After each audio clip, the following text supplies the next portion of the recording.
एक शीशा है, ऐसे कंकड़ मारो फूट जाता है नहीं, और गरम ठंडा करके प्रोसेस से उसे जब बनाया जाता है तो बुलेट प्रूफ हो जाता है। गोली मारो तो नहीं, वही शीशा गोली मारो तो नहीं टूटेगा, और वही शीशा कंकड़ मारने पे टूट जाता है।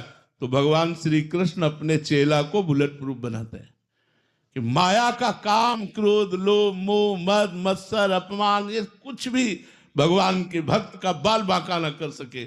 आप जिसे परीक्षा कहते हैं, हम उसे पुष्टता कहते हैं। भगवान अपने भक्त को परिपक्व करते हैं, पुष्ट करते हैं। इसलिए गलत धारणाएं मत धारण करो कि भगवान श्री कृष्ण की भक्ति करना कठिन है। हमें तो लगता है संसार की भक्ति करना कठिन है, क्योंकि सब छलिया है, सब स्वार्थी है, सब कपटी है, कोई सच्चा प्रेम करने वाला दिखाई नहीं देता। प्रेमी तो श्री कृष्ण है। इनकी भक्ति क्या कठिन है, आप हमें बताओ क्या कठिन है। हमें तो लगता है आप लोग समझ नहीं पा रहे। तुलसीदास जी के सामने जब सम्राट अकबर ने ताज उतार के रखा तो आंसू आ गए। तो भक्तों ने पूछा क्या बादशाह प्रणाम कर रहा है, इस आनंद की खुशी के आंसू हैं? तो उनका नहीं।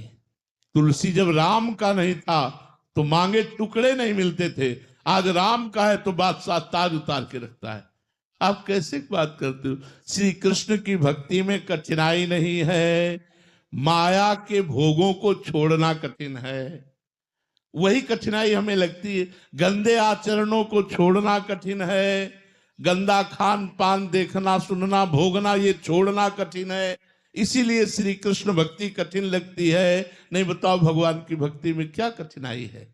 जो जहां है, जिस मार्ग में है, अपने कर्तव्य पर डटो और नाम जप करते रहो और अपने कर्म को भगवत अर्पित कर दो, हो गई भक्ति। बताओ भक्ति में कौन सी कठिनता है? कठिनता है पापाचरण छोड़ना, गंदी बात छोड़ना, गंदा भोजन छोड़ना, गंदे दृश्य देखना छोड़ना, यह कठिन है।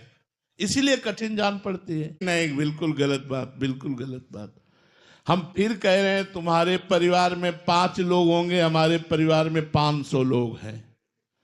जब वो परमात्मा जिसकी हम शरण में हैं वो हमें देख रहा है तो आवश्यकताओं की पूर्ति कर रहा है, सब कर रहा है। आप चिंता क्यों करते हो? त्याग का मतलब है मन को भगवान में लगाना, जगत से हटाना। अगर हमारा मन फंस जाए तो लंगोटी और कमंडल में फंस जाए, उसी से दुर्गति हो जाए, और मन भगवान में लग जाए तो पूरा राजपाट वैभव कोई फर्क नहीं पड़ता। सावई मना कृष्ण पदारविंदयो, मन भगवान में लगाने की बात है। भागने की जरूरत नहीं है, छोड़ने की जरूरत नहीं है। क्या छोड़ोगे, कहां जाओगे? क्या इसके और वस्त्र नहीं बनते क्या? पीला पहन लेना ही क्या बाबा जी है? क्या लाल पहन लेना ही बाबा जी है? ऐसा तो नहीं है। हमारा मार्ग है विरक्त मार्ग, इसलिए हम चल रहे हैं।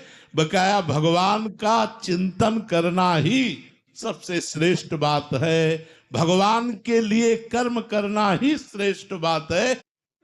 बात यहां भगवान से चित्त जोड़ने की है। कहते फिर आप बाबा जी क्यों हो गए? हमारे कपारे में लिखा था, हमारे भाग्य में लिखा था तुम्हें बाबा जी बोलकर जिंदगी गुजारनी है। नहीं, भगवान की प्राप्ति के लिए हृदय का समर्पण चाहिए, भजन चाहिए, ममता आसक्ति समेट कर भगवान में लगा दो, ये चाहिए। ये सब बाहरी बातों पर ध्यान मत दो। अगर बाहरी ध्यान दो तो हमें बताओ कौन सी ऐसी गुफा है जो माया रहित है कि वहां पहुंच जाओ, माया नहीं। तो इसलिए भजन करो, भागने की जरूरत नहीं है। उद्देश्य परिवर्तन की जरूरत है, देश परिवर्तन या कर्तव्य परिवर्तन की जरूरत नहीं है।